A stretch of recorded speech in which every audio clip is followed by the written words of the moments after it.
সাহাবায়ে কেরাম নবীজিকে প্রশ্ন করেছেন, মা হিয়াল আদাহি ইয়া রাসূলুল্লাহ, আমরা যে কোরবানি করি এটা কি? তখন নবী করিম সাল্লাল্লাহু আলাইহি ওয়াসাল্লাম বলেছেন, এটি হচ্ছে তোমাদের মুসলমানদের জাতির পিতা হযরত ইব্রাহিম আলাইহিস সালামের সুন্নাত। সেখান থেকেই আমরা ধারাবাহিকভাবে কোরবানি করে থাকি প্রত্যেক বছর।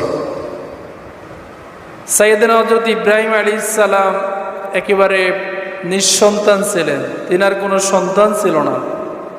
আল্লাহ তাআলার কাছে তিনি দোয়া করলেন, রব্বি হাবলি মিনাস সলিহিন, হে আল্লাহ আপনি আমাকে ধৈর্যশীল নেককার সন্তান দান করুন।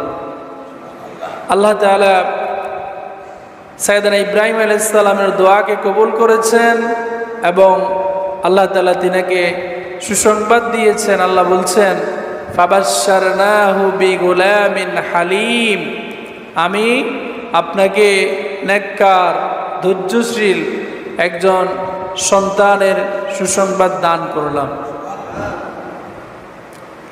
এখন ইব্রাহিম আলাইহিস সালাম যে দোয়া করেছেন, আমাকে আপনি ধৈর্যশীল সন্তান দেন, সেই ধৈর্যশীল সন্তানটা কেমন ধৈর্যশীল সেটারই একটা পরীক্ষা আল্লাহ তাআলা নিয়ে নিলেন। সুবহানাল্লাহ বলেন। সেটা কখন? তাফসিরে বিভিন্ন বয়স এসেছে।